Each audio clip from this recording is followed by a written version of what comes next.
am Dr. Prem Alex Lawrence. I'm an implantologist who has placed more than 6,000 dental implants and I've performed more than 820 all-on-4 cases.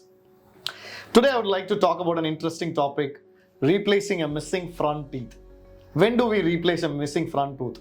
Usually all the patients rush to a dentist or an implantologist to get their front teeth replaced. Usually it happens after some sort of gum disease or most commonly some sort of physical trauma such as a sport injury where the tooth gets broken and tooth may not be viable for a root canal treatment or a crown. So when do you have to approach a dentist? Right when it fractures or right when the tooth becomes mobile? What are the different ways of replacing? We have at least 4 different types of replacement. Number one will be a removable replacement, which is usually made up of an acrylic tooth, or in colloquially it can be also called as plastic, where the tooth is replaced, the impression is made and the particular tooth is replaced with such a device, which contains a palatal surface coverage as well as the replacement of the missing teeth and also carries a metal clasp. This is usually the cheapest form of treatment. The only advantage it has is that it is very cost effective and it is immediately done. But there are a lot of disadvantages. To name a few, the first thing is that it is a removable option. Every night you'll have to remove it, put it in a glass of water, like a shoe. You cannot wear it all through the day. The second problem will be that it contains a clasp or a metal stuff which holds on to your adjacent teeth. Without that, it will become loose. So there is a chance that this clasp can damage your adjacent teeth. The third major problem is the embarrassment or the loss of confidence, because you have a removable stuff in your mouth. There's a chance that when you drink water or when you speak to somebody, there's a chance that this can move down or give you a socially unacceptable smile. Also, the most important stuff that you'll not be able to use this to shear on any food, and you'll not be able to use it to bite on to any sort of hard food. There is also a modified removable option where people use like the aligners which are being used for alignment of teeth. We call it Essex appliance. In that, a tooth is incorporated and the patient can wear it in a removable fashion. But again, that being, you cannot use it to bite into anything, and also it cannot be used along with any sort of hot substances. And there is also a tendency that someone thinks that this can be worn for 24 hours. No, that's not the case. It has to be removed out of the mouth and put in a glass of water at night. And when it is used as a prolonged wear for 24 hours, there are chances that it can ulcerate. And there has been a couple of cases in literature which this denture has caused probably even to an oral cancer. So this is usually not advised unless the patient is not affordable, or this is usually used as a temporary denture, or during the treatment time for a month or 2, this can be used. The second option is what we call as the Maryland bridge. Maryland bridge is nothing but when one tooth is missing, that particular tooth is replaced via using a ceramic crown which has 2 wings on either sides. So these 2 wings are usually attached to the adjacent teeth. After drilling a little bit onto the adjacent teeth, these 2 are fixed onto the adjacent teeth. This is again a fixed option.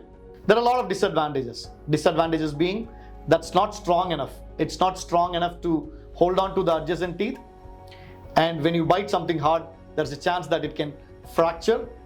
And the most important stuff is that unnecessarily we need to touch the adjacent teeth, damage the adjacent teeth, and which will be used for resting these wings, which can result in some sort of problem for the adjacent teeth, as well as there is a chance that this prosthesis can fracture very easily because this winged area is very, very less strong and it can tend to fracture very easily.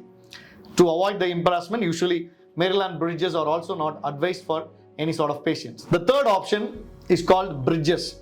The bridge is the most versatile fixed option which has been practiced for past 100 years, where the support is taken from the adjacent teeth. It is like a regular bridge where you need 2 pillars and then on top of it you construct a bridge.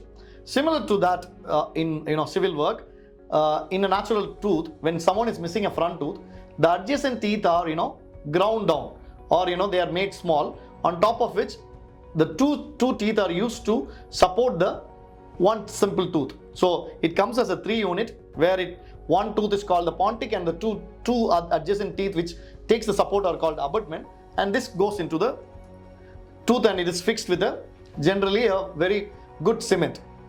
The advantages of this being it's a very fixed option, it's age-old technique, and it looks lifelike and it comes for almost a lifetime. But there are a few disadvantages. What are the disadvantages? Disadvantage number 1. For the sake of one tooth, 2 teeth are ground down or made into small. Second disadvantage, when we grind this adjacent teeth down, there is a chance that you may touch the pulp or the nerve of the adjacent teeth, which may result in an infection. Today you might have a very beautiful bridge, but 2 years down the line, 4 years down the line, there is a chance that the adjacent teeth will get infected and you will have to probably end up removing that tooth and increasing the span of the bridge. The third issue might be that you might have lost those tooth to a gum disease.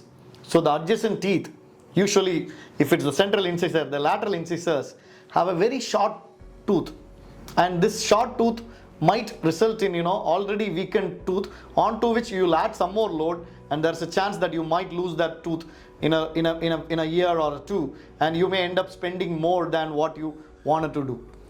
Though bridges are really good option, but still there is also one more issue of that the bone being tossed off and getting resorbed, because a good bone will stay at one point only when you have a healthy tooth or a healthy implant.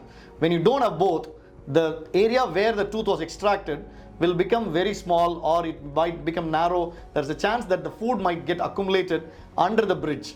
So these are few challenges of the bridge, and bridges are definitely a good option, but not always a good option, since the fourth option is the better option. Now coming to the fourth option is nothing but an implant. An implant is a titanium structure that goes inside your bone, and on top of that a crown is made. Why is it a very versatile and a very good option? Usually an implant takes the support from the bone and not from the adjacent teeth. The adjacent teeth are spared, and the bone in which the original tooth was there is used to give an implant. So usually when a tooth is fractured, or probably for some reason it is extracted, there is signs that immediately once the tooth is out, there is a bone loss that happens. So if you are planning to extract and place an implant, or get your tooth extracted and get an implant done, it needs to be done on the day of the procedure. On the day of extraction, the implant needs to be planned. It will hold your bone as well as your gum tissue so that it doesn't take a loss, and when you smile, this implant is not visible to outside people as a separate entity, and it also looks as if it is emerging from inside the gums. And implants also can have the option of probably replacing it with normal metal ceramic crown to zirconia crowns, where the aesthetics is maximum and it doesn't look like an artificial tooth. So to summarize, definitely a bridge or an implant retained crown is going to be the best options when you lose a front tooth. So if you're eligible for implants, please get an implant done in your front tooth, and for some reason if you're not eligible, then bridges become your second best option. However, if your dentist suggests an implant, please go for it. Once again, Dr. Prem, your implantologist, signing off.